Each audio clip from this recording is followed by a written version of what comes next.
بسم اللہ الرحمن الرحیم۔ یہ کلپ نمبر 37 یعنی 37 ہے، اور آج ہم سورہ بقرہ کی آیت نمبر 65 اور 66 یعنی 65 اور 66 کا ترجمہ اور تفسیر پڑھیں گے۔ اللہ تعالی نے ارشاد فرمایا: وَلَقَدْ عَلِمْتُمُ الَّذِينَ اعْتَدَوْا مِنْكُمْ فِي السَّبْتِ فَقُلْنَا لَهُمْ كُونُوا قِرَادَةً خَاسِئِينَ، اور بے شک تحقیق ضرور تمہیں معلوم ہے تم میں سے جنہوں نے ہفتہ میں سرکشی کی، اعتدوا منکم فی السبت، ہفتہ میں سرکشی کی، فقلنا پس کہا ہم نے، لہم ان کو، کونو کہ ہو جاؤ، قرادتاً بندر، خاسئین دھتکارے ہوئے، اللہ کی پناہ، فجعلناها نکالا لما بین یدیہا، پس کر دیا ہم نے اس کو عبرت، یعنی اس بندر بنانے کو، فجعلناها نکالن، پس بنا دیا ہم نے اس واقعہ کو عبرت، لما بین یدیہا وما خلفہا، ان کے پہلوں کے لیے بھی یعنی پچھلوں کے لیے بھی جو لوگ گزر گئے،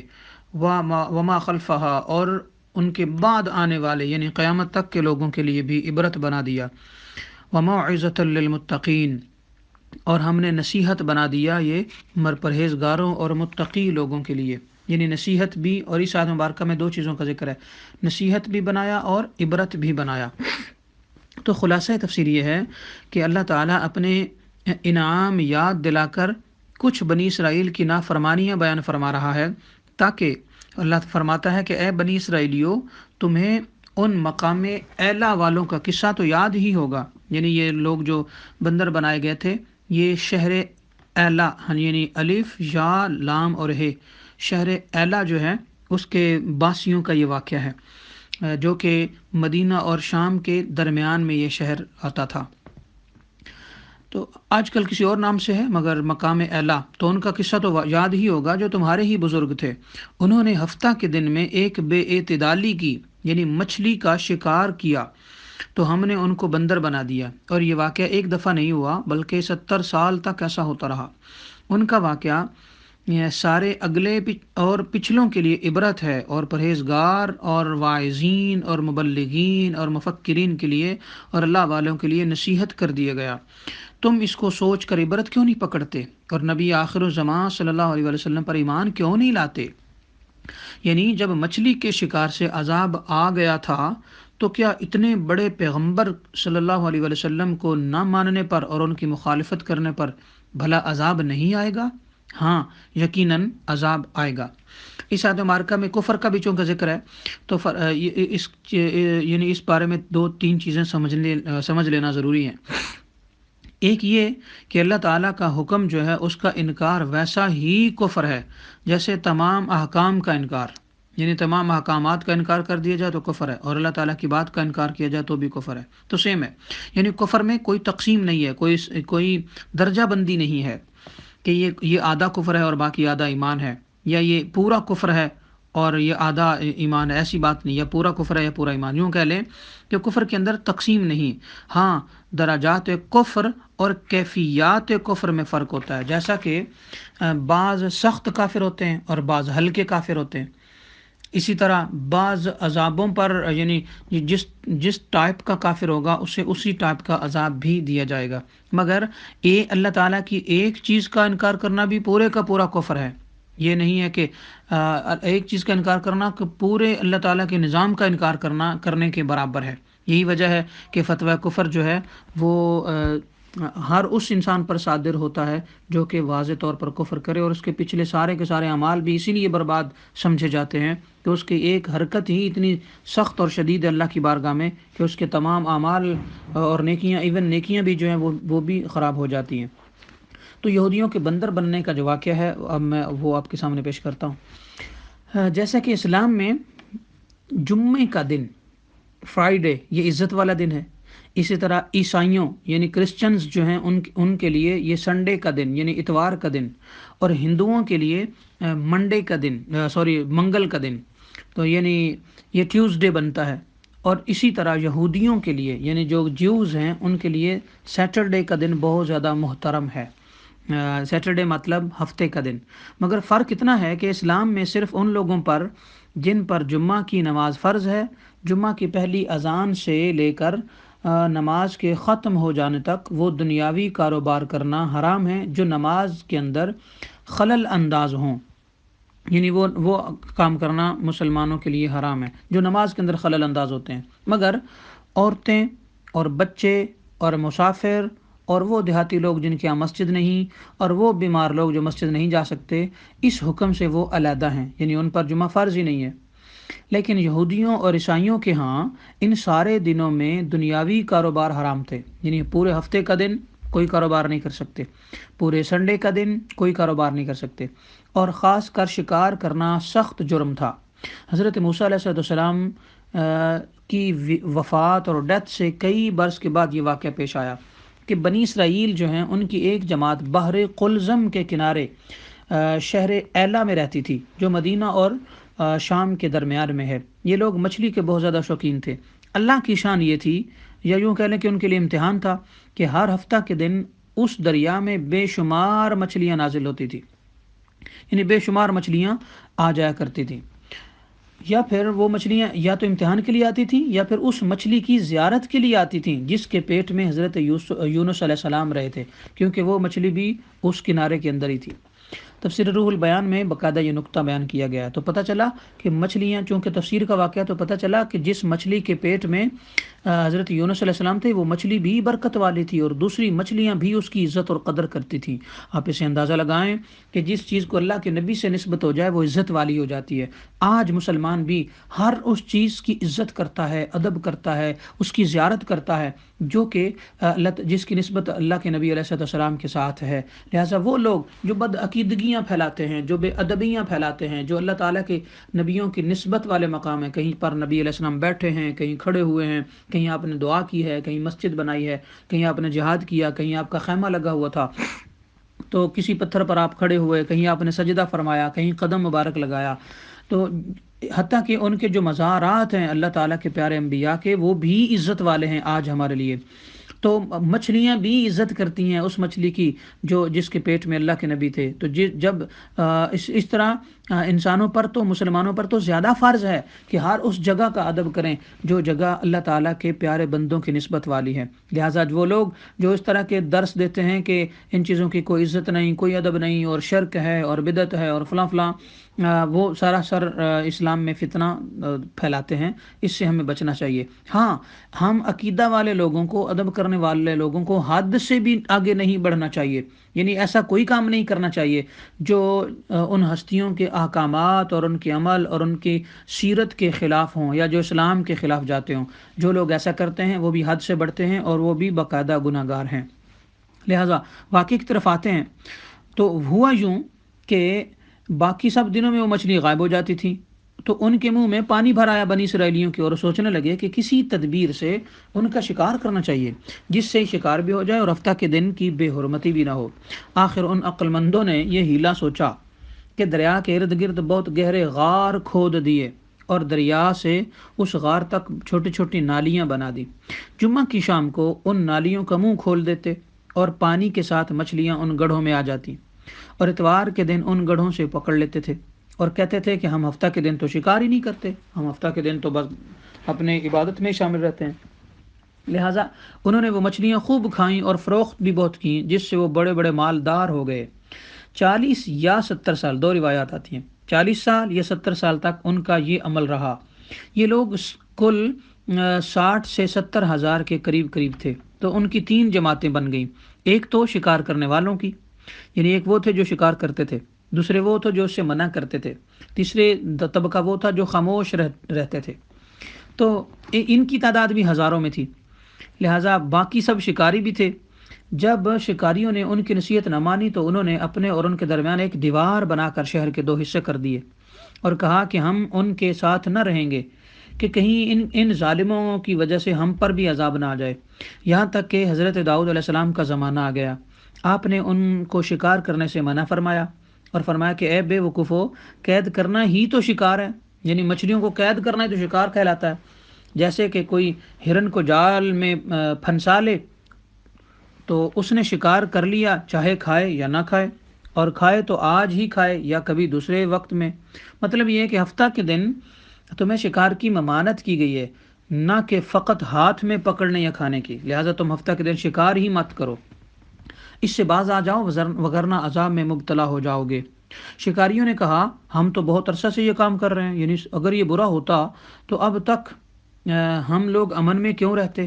اور اب تک ہمیں کچھ کیوں نہ ہو جاتا۔ جیسا کہ آج کل بھی ہمارے بہت سارے لوگ گناہ کرتے رہتے ہیں، غلط کرتے رہتے ہیں، اور کہتے ہیں نہیں ہم تو اتنے عرصے سے کر رہے ہیں، ہمیں تو کچھ نہیں ہوا۔ آج کل کے لبرلز بھی اس طرح کی بات کرتے ہیں، مگر انہیں ڈرنا چاہیے اللہ سے، ایک نہ ایک دن اللہ کے عذاب میں وہ ضرور پکڑے جاتے ہیں۔ تو جب انہوں نے کہا کہ ہم تو امن میں رہے ہیں، ہمیں تو 70 سال ہو گئے ایسا کرتے ہوئے، آپ ایسی بات کیوں کرنے آ گئے ہیں، تو حضرت داؤد علیہ السلام نے دعا فرمائی، جس سے رب کا غضب آ گیا، اور رات میں یہ سب کے سب بندر بن گئے۔ اور دوسری بات کے مطابق یہ ہے کہ اس قوم کے جو نوجوان تھے وہ بندر بن گئے، اور جو بوڑھے تھے وہ پگ بنا دیے گئے، یعنی خنزیر بن گئے، اور ان کے عقل اور ان کے حواس اور ہوش تو باقی رہے، مگر ان کے سننے کی قوت ان کے بولنے کی قوت جو تھی وہ جاتی رہی، جسموں سے سخت بدبو آنے لگی۔ صبح کے وقت اس محلہ کے لوگوں نے دیکھا کہ یہ شہر والے یعنی دوسرے محلہ کے جو دیوار سے پار لوگ رہتے تھے، نہ تو اس محلہ سے کوئی آدمی باہر آ رہا ہے، نہ کوئی آواز آ رہی ہے، نہ ہی کوئی دھواں نکل رہا ہے کہ کھانا وغیرہ پکائے۔ تو یہ دیواروں پر چڑھ کر ان کے گھروں میں داخل ہو گئے۔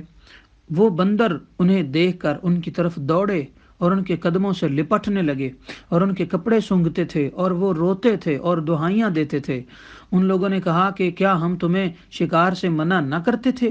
وہ بندر سر ہلاتے تھے کہ ہاں تم منع کرتے تھے، اور آنسو ان کے رخساروں پر بہتے تھے۔ اس حال پر ان کو 3 دن گزرے، اور چوتھے روز سارے کے سارے اللہ کی طرف سے ہلاک کر دیے گئے، کوئی بھی باقی نہ بچا، اور نہ ان کی نسل آگے چلی۔ بہت سارے لوگ ایسے بھی ہیں جو یہ واقعہ پڑھنے کے بعد کہتے ہیں نہیں یہ جو موجودہ بندر ہیں یہ انہی کی اولاد میں سے ہیں، تو ایسا کہنا یا ایسی بات سوچنا سراسر غلط ہے۔ ان سے پہلے بھی اللہ تعالیٰ کی باقاعدہ مخلوق کے طور پر بندر موجود تھے، اور یہ موجودہ بندر انہی پہلے بندروں کی اولاد میں سے ہیں، کیونکہ صحیح روایت میں یہی ہے۔ اور آقا علیہ السلام نے بھی ارشاد فرمایا کہ کوئی بھی قوم جو مسخ شدہ قوم ہو وہ 3 دن سے زیادہ زندہ نہیں رہتی، وہ نہ کھاتی ہے، نہ پیتی ہے، نہ ہی ان کی آگے نسل چلتی ہے۔ لہٰذا ہمیں چاہیے کہ ہم اسی بات پر یقین رکھیں۔ اور ایک اور حدیث پاک ہے، حضرت عبداللہ بن عباس سورہ اعراف میں یہ واقعہ پڑھ کر بہت روئے، کیونکہ سورہ اعراف کی ایک آیت میں بھی اس واقعے کی طرف اشارہ ہے، تو بہت رو رہے تھے۔ ان کے شاگرد حضرت اکرمہ رضی اللہ عنہ نے رونے کا سبب پوچھا، تو آپ نے فرمایا قرآن کریم سے تو یہ معلوم ہوا کہ شکاریوں کو عذاب اور منع کرنے والوں کو نجات ملی، تو مجھے خبر نہیں کہ خاموش رہنے والوں کا کیا حال ہوا، کیونکہ پیچھے ایک واقعہ ایسا بھی گزرا ہے کہ جس میں خاموش رہنے والے اور بچڑے کی پوجا کرنے والے دونوں پر عذاب اترا تھا، مگر اس واقعہ میں تیسرا جو طبقہ ہے ان کا حال معلوم نہیں ہوا، تو ممکن ہے کہ وہ بھی منع نہ کرنے کی وجہ سے عذاب میں مبتلا ہو گئے ہوں۔ آج بھی بہت لوگ بری باتوں سے روکنے میں سستی کرتے ہیں۔ حضرت اکرمہ رضی اللہ عنہ نے عرض کیا کہ نہیں، بلکہ یہ بھی نجات پا گئے تھے۔ آپ نے پوچھا کہ کیسے؟ حضرت اکرمہ نے عرض کیا کہ تبلیغ احکام فرض کفایہ ہے، یعنی احکامات کی تبلیغ کرنا فرض عین نہیں کہ ہر بندے پر ہی فرض ہے، بلکہ فرض کفایہ ہے، جیسے کہ نماز جنازہ ہے کہ بعض کے کرنے سے کل ادا ہو جاتا ہے، یعنی اگر بعض لوگ نماز جنازہ پڑھ لیں تو ایسا ہے جیسے سب نے ادا کیا ہے، اور اگر کوئی بھی نہ پڑھے تو سب گناہ گار ہوتے ہیں۔ تو لہٰذا احکامات اور قرآن کی اور دین کی تبلیغ کرنا اور اسلام کی تبلیغ کرنا فرض کفایہ ہے۔ اگر یہ سب خاموش رہتے تو سب گناہ گار ہوتے، جب بعض نے تبلیغ کر دی تو سب بری و ذمہ ہو گئے۔ حضرت ابن عباس رضی اللہ تعالیٰ عنہ یہ بات سن کر بہت خوش ہوئے، اور اٹھ کر حضرت اکرمہ کی پیشانی کو بوسہ دیا اور انہیں گلے لگا لیا اور اپنے پاس بٹھایا اور دعا دی۔ تو پتہ چلا کہ اس واقعہ کے اندر جو خاموش رہنے والے لوگ تھے ان کی نجات ہوئی ہے۔ اس واقعے سے بہت ساری باتیں ہمیں پتہ چلتی ہیں۔ پہلا اس کا نقطہ وہ یہ ہے کہ صغیرہ گناہ کرنے، بار بار کرنے سے اور ہمیشہ کرنے سے گناہ کبیرہ بن جاتے ہیں، جس پر عذاب بھی آ جاتا ہے، کیونکہ ہفتہ کے دن شکار کرنا ان کے لیے گناہ صغیرہ تھا۔ مگر ہمیشہ کرنے سے عذاب میں مبتلا ہو گئے۔ آج ہمیں بھی چھوٹے چھوٹے گناہ جو جان بوجھ کر دیر تک کرتے رہتے ہیں، ان کے کرنے سے ہمیں باز رہنا چاہیے اور اللہ سے توبہ کرنی چاہیے۔ دوسرا یہ ہے نقطہ کہ کسی گناہ پر عذاب نہ آنا اس کے جائز ہونے کی دلیل نہیں ہے، بلکہ اللہ کی پکڑ بہت مہلت مانگتی ہے، جیسا کہ 70 سال تک یہ یہودی شکار کرتے رہے مگر عذاب نہ آیا، اور جب عذاب آ گیا تو سب کو تباہ کر کے چلا گیا۔ اس کا تیسرا نقطہ اس سے یہ ملتا ہے کہ دوسروں کی مصیبتوں سے نصیحت حاصل کرنی چاہیے اور ان کے واقعات کی خبر رکھنا بھی ضروری ہے۔ قرآن کریم نے یہی تو بتایا ہے کہ ہم نے اس قصہ کو جو ڈرنے والے لوگ ہیں ان کے لیے، جو گنہگار ہیں ان کے لیے عبرت بنا دیا ہے، اور اللہ کے پیارے بندوں کے لیے اسے نصیحت بنا دیا ہے۔ اور اس سے یہ بھی پتہ چلا کہ چوتھا نقطہ کہ خوشی کے وقت گلے ملنا، معانقہ کرنا سنت صحابہ ہے، کیونکہ حضرت اکرمہ اور حضرت عبداللہ بن عباس صحابہ تھے۔ اس کے لیے سفر سے آنا یا غائب ہونے کے بعد ملنا، یعنی دور سے آنا یا کچھ عرصے بعد ملنا شرط نہیں ہے۔ حضرت ابن عباس عبداللہ بن عباس نے خوشی میں حضرت اکرمہ کو گلے لگا لیا، لہٰذا عید کے دن گلے ملنا سنت سے ثابت ہے کہ یہ بھی خوشی کا موقع ہوتا ہے۔ اور اس سے ایک فائدہ یہ بھی نقطہ یہ بھی پتہ چلا کہ تبلیغ صرف علماء ہی پر فرض نہیں، بلکہ جس کو جو بھی مسئلہ معلوم ہو، نہ واقف کو یعنی نہ جاننے والے کو وہ ضرور بتائے، وگرنہ گناہ گار ہوگا، جیسا کہ آقا علیہ السلام شاہ فرمایا بلغوا عنی ولو آیا، حدیث پاک ہے کہ میری طرف سے اگر تمہیں ایک آیت بھی پتہ چلتی ہے تو وہ بھی آگے تک پہنچاؤ۔ تو یہ اس لیے کہ منع کرنے والے سب علماء نہ تھے، مگر ان پر تبلیغ فرض ہوئی اور تبلیغ ہی برکت سے عذاب سے وہ بچے۔ پھر یہ پتہ چلا کہ دوسرے کے گناہ سے راضی ہونا بھی گناہ ہے، اور کفر سے راضی ہونا بھی کفر ہے، اور بلا وجہ اس کی تردید نہ کرنا بھی جرم ہے، جیسا کہ حضرت عبداللہ بن عباس اور حضرت اکرمہ کی اس واقعے سے ثابت ہوا کہ اگر کسی کو گناہ کرتے ہوئے دیکھو تو اگر طاقت ہو تو ہاتھ سے روک دو، ورنہ زبان سے منع کرو، اور یہ بھی نہ ہو سکے تو دل سے ہی برا سمجھ کر وہاں سے علیحدہ ہو جاؤ۔ اور اس سے ایک اور بات بھی پتہ چلی کہ حضور سرور دو عالم صلی اللہ تعالیٰ علیہ وسلم کے تمام صحابہ، تمام نبیوں کے صحابی جو تھے، اور حضور علیہ السلام کی امت تمام امتوں سے افضل ہے، کہ اللہ تعالیٰ نے حضور علیہ السلام کے صحابہ کا شکار سے امتحان لیا۔ کیوں کہ ایک بار احرام کی حالت میں، حج کے دوران احرام کی حالت میں شکاری جانور ان کے خیموں میں آئے، مگر ان میں سے کسی نے بھی، یعنی شکاری جانور سے مراد یہ کہ وہ جانور جو کہ شکار کے قابل ہوتے ہیں، تو وہ جانور ان کے خیموں میں آئے، مگر ان میں سے کسی نے بھی آنکھ اٹھا کر بھی نہ دیکھا۔ اللہ تعالیٰ فرماتا ہے تنالہ ایدیکم، یہ نیز آج بھی حضور علیہ السلام کی امت پر احرام کی حالت میں شکار کرنا حرام ہے، بلکہ حرم شریف کا شکار ہمیشہ کے لیے حرام ہے۔ مگر امت محمدیہ پر اللہ تعالیٰ کا کتنا فضل ہے کہ یہ امت اب تک مضبوطی سے اس پر کاربند ہے، حتیٰ کہ حرم کے کبوتر بھی حاجیوں کے پاس آتے ہیں، بلکہ ان کے سر پر، بازوؤں پر بیٹھ جاتے ہیں، مگر انہیں کوئی بھی نہیں چھیڑتا۔ یہ اللہ تعالیٰ کا خاص فضل ہے ہم پر، اللہ کا خاص کرم ہے ہم پر۔ آج ہم مدینہ پاک میں پاؤں اور مکہ پاک میں پاؤں جو ہے وہ بڑے دھیان سے رکھتے ہیں کہ کیڑی بھی نیچے نہ آ جائے۔ ہم وہاں اونچی آواز سے نہیں بولتے کہ کہیں ہمارا اجر ضائع نہ چلا جائے۔ وہاں ہم یعنی عام مسلمان جو ہیں تو ہم وہاں پر بڑا ڈر کر رہتے ہیں، عاجزی سے رہتے ہیں۔ وجہ یہ ہے کہ آقا علیہ السلام کی امت پر خاص فضل ہے۔ رب کائنات ہمارا شمار انہی فضل والوں میں سے فرمائے کہ جو انعام یافتہ ہیں، اور اللہ تعالیٰ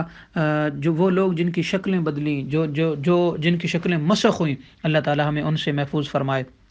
آخر میں ایک واقعہ ضروری ہے، وہ میں آپ کو بتاتا چلوں کہ یہ جو بندروں والا معاملہ ہے، شکلیں بدلنے والا، جو اہل روحانیت ہیں وہ آج بھی ان کو دیکھ سکتے ہیں۔ حقیقت یہ ہے کہ انسان کے اعمال کے مطابق ہی انسان کی شخصیت بنتی ہے۔ اگر اعمال میں لالچ ہو، حرص ہو، ظلم ہو، درندگی زیادہ ہو، تو پہلے وہ اپنے باطن میں اندر سے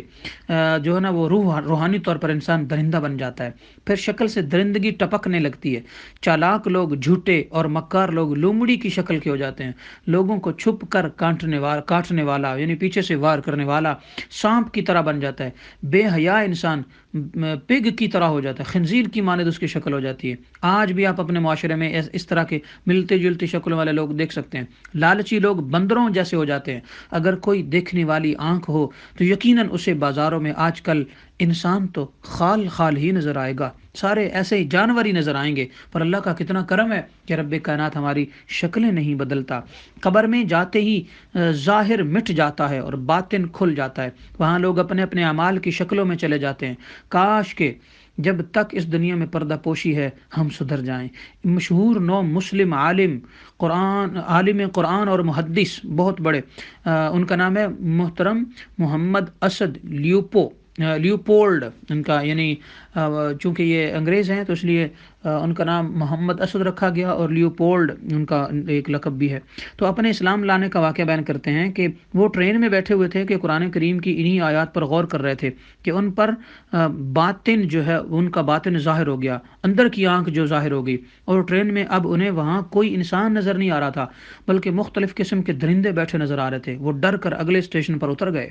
اور اس کے تھوڑے دنوں بعد باقاعدہ اسلام قبول کر لیا۔ بندر جیسی شخصیت کی نمایاں بات چالاکی، حجت بازی اور ڈھٹائی ہوتی ہے، اور یہودی ذہن کا بھی یہی خاصہ ہے کہ یہ بندر کی طرح چالاک ہے اور یہ ڈھٹائی والے ہیں۔ آج بھی یہودی نہیں بدلے، لہٰذا اللہ تعالیٰ ہمارا شمار بدبختوں میں نہ کرے، اللہ تعالیٰ ہمارا شمار خوش بختوں میں فرمائے، آمین۔ وما علیہ الا البلاغ۔